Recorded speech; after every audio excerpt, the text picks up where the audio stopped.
नमस्कार। आप सब भौतिक ज्ञान की प्राप्ति के साथ साथ आध्यात्मिक ज्ञान की प्राप्ति के भी जिज्ञासु हो और आपको इंटरेस्ट भी है। इस संबंध से इस चैनल पर आपका स्वागत है। आज का अपना विषय उपनिषदों से आधारित है। मैंने जब ऐसा कहा कि उपनिषदों के आधारित है का, तो पहले जो सब्सक्राइबर नहीं जानते हैं कि उपनिषद क्या है, तो एक दो लाइन में मैं आपको बता देता हूँ कि वेद 4 वेद है। वो चारों वेदों में भगवान तीन कांडों का वर्णन किया हुआ है: कर्मकांड, उपासना कांड और ज्ञान कांड। जो लोग भौतिक वस्तुओं के इच्छुक है तो ऐसे कर्म करके ऐसे कर्म फल प्राप्त करें, उनके लिए कर्म कांड है। जो लोग भगवान की भक्ति करके भगवान को प्रसन्न करना चाहते हैं, उनके लिए उपासना कांड है। और तीसरा जो है वो जो परमात्मा की प्राप्ति करके परमात्मा के साथ एक रूप हो जाना चाहते हैं, उनके लिए ज्ञान कांड है। वो वेदों के अंत में है, इसलिए उसे वेदांत भी कहते हैं और वेदांत को ही उपनिषद भी कहते हैं। तो आज की जो हमारी चर्चा है उसका विषय ये है कि हम सबसे ज़्यादा सुखी कब हैं। ये जो टॉपिक की मैं बात कर रहा हूँ वो हमारे 3 महान उपनिषदों में उसकी विस्तृत चर्चा की हुई है। बृहदारण्यक उपनिषद, मांडुक्य उपनिषद और छांदोग्य उपनिषद में भी, और भी माइनर उपनिषद है उसमें भी चर्चा हुई है, मगर ये 3 मुख्य है। तो हमारा वास्तविक संबंध किससे है कि जिससे हम सबसे ज़्यादा सुखी रहते हैं। वैसे हम ये जागरूक अवस्था में इस जगत में सुखी ही हैं, मगर हम शरीर से जीते हैं। शरीर से मतलब हम अपने आप को शरीर मानते हैं और शरीर से जीते हैं, इसलिए अपना संबंध कोई न कोई वजह से निर्जीव वस्तुएं या तो सजीव प्राणी और व्यक्तियों से हो ही जाता है, क्योंकि संसार समाज में संबंध के बिना रहना तो मुश्किल है। इवन साधु हो जाओगे, वैरागी हो जाओगे, हिमालय में चले जाओगे तो भी अन्न की ज़रूरत पड़ेगी, कपड़ों की ज़रूरत पड़ेगी, तो वो संबंध हो ही जाता है। तो हमारा संबंध किससे होता है और संबंध का मतलब क्या है? संबंध का मतलब ये हुआ कि हम उनको अपना मानते हैं। और संबंध कैसे जुड़ता है? जो वस्तु या तो जो प्राणी या व्यक्ति हमारे शरीर के लिए लाभदायी हो, सुखदायी हो और हमारे स्वभाव के अनुकूल हो, उसके साथ हमारा संबंध जुड़ जाता है।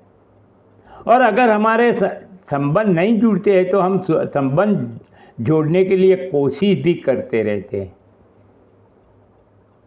जैसे कि पैसों के साथ हमारा संबंध नहीं है शायद भाग्य के अनुसार, फिर भी हम पैसे के साथ अपना संबंध जोड़ना चाहते हैं, क्योंकि हम पैसे को भी हमको सुख देने वाली चीज़ समझते हैं। तो शरीर और स्वभाव को अनुकूल चीज़ों के साथ हमारा संबंध बन जाता है अपने आप। अभी ये जो संबंध है हमारे, उसमें कालक्रमे मतलब कि समयांतर के फेरफार होते ही रहते हैं। कोई भी संबंध हमारा एक समान नहीं रहा है, और हमारा जितना भी संबंध है इस संसार, वो सब संबंध भौतिक चीज़ों के साथ ही है। अब आप बोलोगे कि सजीव प्राणी और व्यक्ति को कैसे भौतिक कहा, तो मैं सजीव प्राणी और सजीव व्यक्ति को इसलिए भौतिक कहता हूँ क्योंकि हम भी उनको शरीर से ही जानते हैं भौतिक। उनके जीवात्मा को तो हम नहीं जानते हैं और ना हमारा जीवात्मा से संबंध होता है।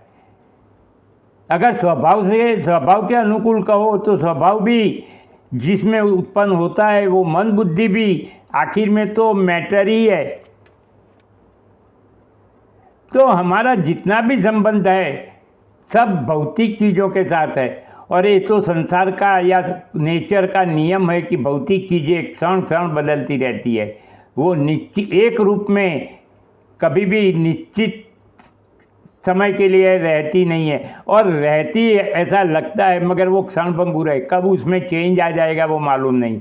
तो वो संबंध भी हमारे बदलते ही रहते हैं।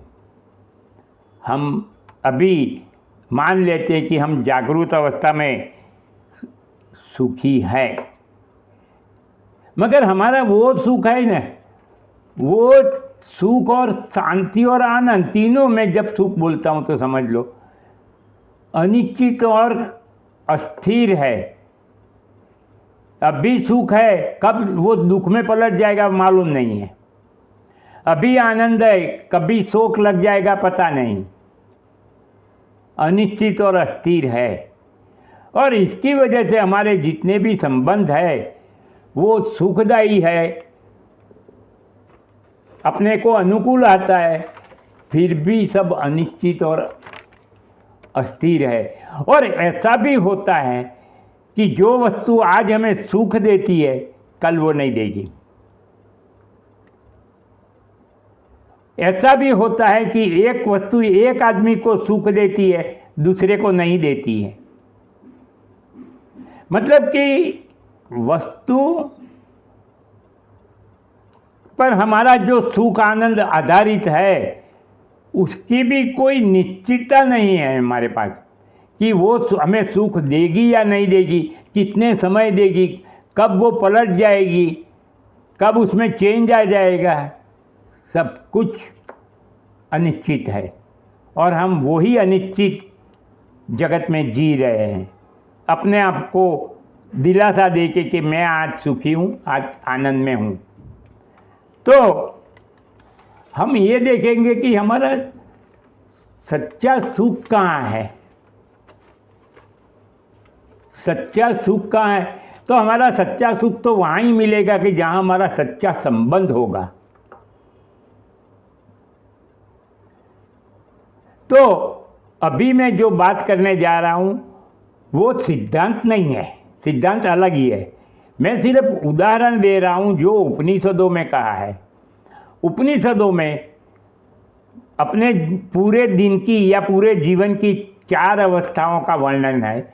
जागृतावस्था, स्वप्नावस्था, सुषुप्तावस्था और तुरीयावस्था। उसमें जागृतावस्था की बात मैंने कर दी आपके पास कि उसमें हम सुखी है, आनंदित है, मगर हमारा जो भी सुख आनंद शांति है वो सब अनिश्चित अस्थिर क्षणभंगुर वस्तुओं या भौतिक मटेरियल पर आधारित है।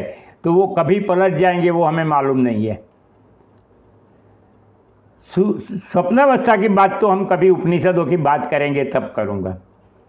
आपको एक बात बता दूँ कि आप YouTube चैनल पूरी ढूंढ लो, आपको कोई भी उपनिषदों के अंदर डिटेल में नहीं बताएगा।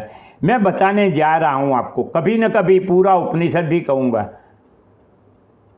अगर आप खुद इस चैनल को सब्सक्राइब करोगे, आपके मित्रों को आग्रह करके ये चैनल सब्सक्राइब करवाओगे, मुझे 4-5 हज़ार कमिटेड श्रोता, कमिटेड का मतलब क्या हुआ कि सिर्फ सब्सक्राइब करके चले जाए ऐसे नहीं, मेरा इंतज़ार करे कि ऐसा मुझे नया ज्ञान कब मिलेगा, ऐसे लोगों का।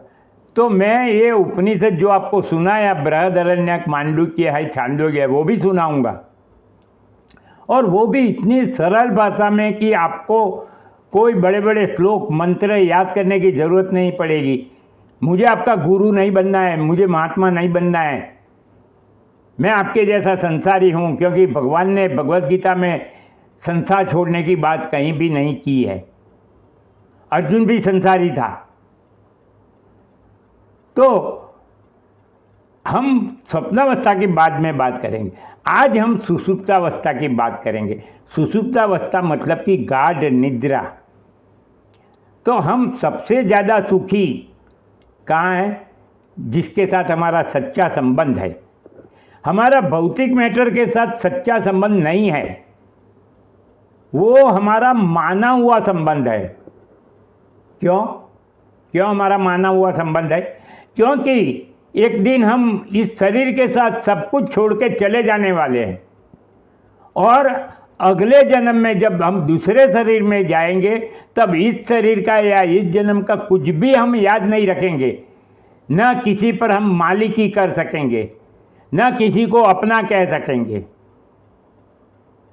हमारा संबंध ही नहीं है, हम असंग है। हम जीवात्मा रूप से ये भौतिक पदार्थों से, मटीरियल भौतिक जगत से असंग है। हम इसमें आते हैं और उसको छोड़ के चले जाते हैं, और हमने जो संबंध बना रखा है, मान रखा है, वो हमारा संबंध नहीं है। हमारा सच्चा संबंध तो भगवान से है, परमात्मा से।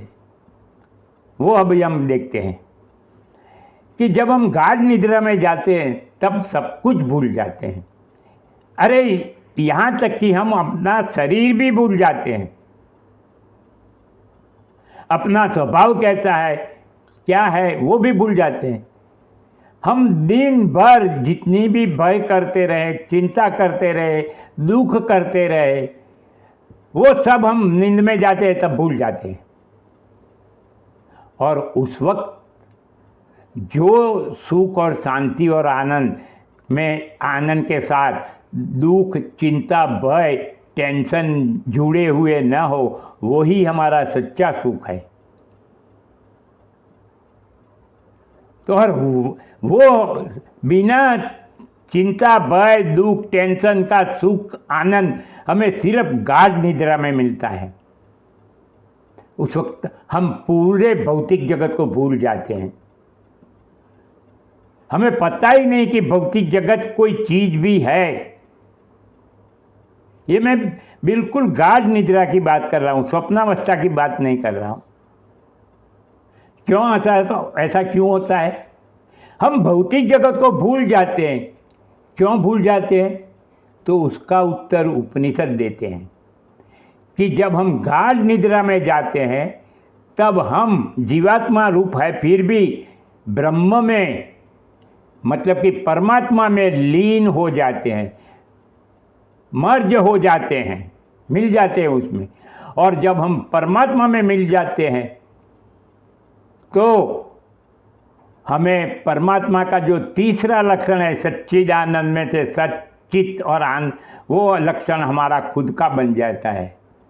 हम संपूर्ण सुख और आनंद में होते हैं। मगर कब? जब हमारा भौतिक जगत से नाता छूट जाता है। और मैंने आपको कहा कि भौतिक जगत के साथ हमारा नाता सच्चा नहीं है, हमारा माना हुआ नाता है, संबंध है। हमारा सच्चा संबंध भगवान के साथ है। भगवान हमारे सच्चे प्रेमी हैं। तो हम गाढ़ निद्रा में, सुषुप्तावस्था में संपूर्ण सुखी होते हैं। अब सिद्धांत यही है कि जब हम परमात्मा के साथ संबंध जोड़ देते हैं तब हम वास्तविक सच्चे सुखी होते हैं। भौतिक जगत के साथ संबंध जोड़ते हैं तो सुख और आनंद का आभास होता है, वो सच्चा सुख नहीं होता है, कभी भी चला जाएगा। तो सिद्धांत ये है। अब कोई भाई लोग ऐसा ना समझ ले इस उदाहरण पर से, ऐसा है तो हमें 24 घंटे सोते ही रहना चाहिए। मगर मेरे भाई, अगर आप चाहो तो भी आप नहीं सो पाओगे। 12 घंटा सोओगे, 18 घंटा सोओगे, 24 घंटा सोओगे, फिर तो आपके जो संचित कर्म है आज इस जन्म के, वो आपको फिर से जागरूक अवस्था में ला देंगे और आपका भौतिक जगत से संबंध जोड़ देंगे। और आप जैसे ही भौतिक जगत के साथ संबंध जुड़ा, आप फिर से भौतिक जगत की माया में जुड़ जाओगे और परमात्मा को भूल जाओगे। आपको ये भी पता नहीं रहेगा कि मैं अभी अभी, जब आप जागो तब आपको ये भी पता नहीं रहेगा कि मैं अभी अभी परमात्मा को मिल के आ रहा हूँ। आप तो यही समझते हो कि बस नींद उड़ गई, मैं जाग गया, ये काम है, वो काम है, वहाँ जाना है, इधर जाना है, ये करना है, वो नहीं करना है, बस। और जैसे भौतिक जगत में आप आते हो, आप भूल ही जाते हो कि परमात्मा भी कोई चीज़ है, या मैं परमात्मा से मिल के आ रहा हूँ, मैं वहाँ सच्चा सुख और आनंद की प्राप्ति भोग रहा था। सब कुछ भूल जाते हो। यही परमात्मा की माया है। और सही बताऊँ न तो भगवान ने हम जीवात्मा को अपना अंश कहा है। 15वें अध्याय के 7वें श्लोक में भगवद गीता के, ममैव अंशे जीव लोके। तो परमात्मा हमको मिलने के लिए आतुर है, क्योंकि हम उनके अंश हैं। तो इन्होंने हमें निद्रा, गाढ़ निद्रा नाम की एक अमूल्य भेंट, गिफ्ट दी हुई है कि आप दिन भर कितने भी गम में डूबे हो, कितने भी भय चिंता में रहे हो, सब कुछ आप भूल सकते हो और वो भूल के आप परमात्मा में लीन हो सकते हो। तो ये तो दुनिया की सबसे बड़ी गिफ्ट तो हमारी स्लीप है। आप सोचो कि अगर किसी आदमी को नींद नहीं मिलेगी, 12 घंटा चला लेगा, 24 घंटा चला लेगा, 48 घंटा चला लेगा, 72 घंटा चला लेगा, अगर नहीं मिला तो वो पागल हो जाएगा, क्रेजी बोलते हैं ना, और हो भी सकता है वो मर भी जाए। क्यों? क्योंकि जीवात्मा भी अपने, जैसे पिता अपने संतान को मिलने के इच्छुक है, वैसे हम भी अपने पिता को मिलने के लिए आतुर हैं। हम अपने पिता को मिलना चाहते हैं, ये जगत को भूल के। तो अब आप बताओ, हमारा सच्चा संबंध या तो हमारा सच्चा सुख कहाँ है? हमारा सच्चा सुख और सच्चा संबंध परमात्मा के साथ है। भौतिक जगत के साथ हमारा माना हुआ संबंध है, मगर हमने गलती से भौतिक जगत के साथ माना हुआ संबंध को सच्चा संबंध मान लिया है, और इसलिए हम संसारी दुखी जीवन जी रहे हैं। हमारे पास पैसे हैं, गाड़ी है, बंगले है, फिर भी हमें आशंका रहती है। 24 घंटे हमारे हाथ में मोबाइल रहता है, मैसेज पढ़ते रहते हैं कि कोई ऐसा गलत बुरा समाचार ना मिल जाए मुझे, मैसेज जिसमें मुझे नुकसान हो, ये आशंका रहती है। तो मेरे भाई बहनों,